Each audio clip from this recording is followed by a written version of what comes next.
besides Andre, who wasn't staring at the track and the many fallen horses.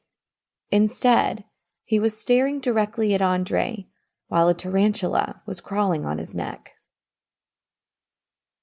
Chapter 2. Veronica put her doll in the basket. She no longer had a bed for it since her parents had sold a lot of her toys when they sold the house, and they had told her she had no room for all of them in the RV, so she had to choose. Veronica hadn't complained when they had told her. She might only be 10 years old, but she understood that her parents were in trouble, and she knew they needed the money. That's why they sold the house and most of her toys. Veronica had given them her favorite music box, the one with the ballerina, to sell at the garage sale. She told them she didn't like it anymore, but that wasn't true. She loved that box and had used it to keep all of her treasures, her special rocks and shells that she had collected when they went to the beach together. But what was the use of having a beautiful music box to hide your treasures in if your parents were scared and unhappy? "Now you go to sleep," she told Emily, her doll, and covered her with a dish towel for a blanket.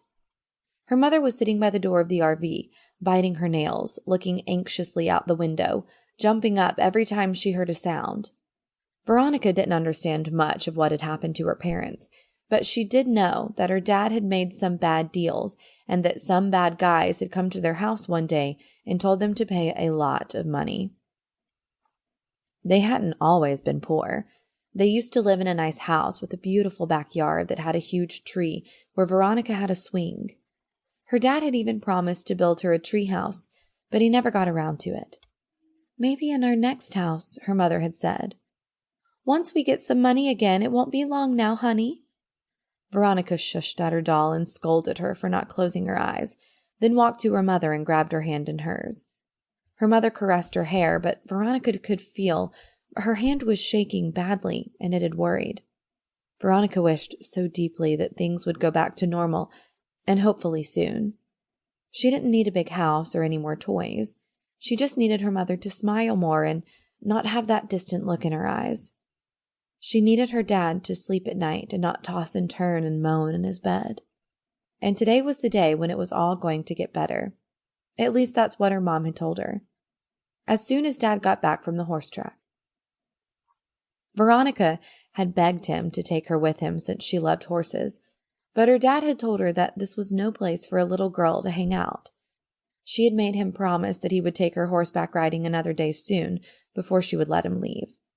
"Sure, and maybe we can get you your own pony, huh? How about that?" he had said. Those were his last words before leaving, and they had filled Veronica with a thrilled hope. "He'll be here soon, honey," her mom said and kissed her forehead. "Just a few more minutes." And just as she finished the sentence, Veronica lifted her head as she heard footsteps outside the RV. Her mother jumped up, breathed a sigh of relief, and finally she smiled that beautiful smile of hers. "He's here," she said and grabbed Veronica's face between her hands. "This is it, baby. From now on, everything will change. Our life will be completely different from now on." Chapter 3. Veronica couldn't stop smiling when she saw the joyful expression spreading across her mother's face. She watched her mother walk to the door, but before she opened it, she peeked out the window, and that was when her mother's face stopped smiling. "What is it?" Veronica asked, still hoping for the newfound joy to return in her mother's eyes. "Is it Papa?" A shadow rushed over her mother's face. She looked down at her, then knelt. "Baby, do you remember the place I told you to hide if the bad guys came back?" Veronica swallowed. She felt like a lump was growing inside of her throat. "The bad guys? They were back?" She nodded. "The closet. It has a secret compartment in the bottom." Her mother was breathing heavily. "Exactly. Can you go hide in that for me, huh?" But, just do as I tell you to, please." Veronica nodded, then walked past her. Shoulders slumped, fear gnawing in her stomach. As she walked toward the bedroom, she turned around just before her mother opened the door. "Is it the bad guys, Mama?" She shook her head. "No, not this time.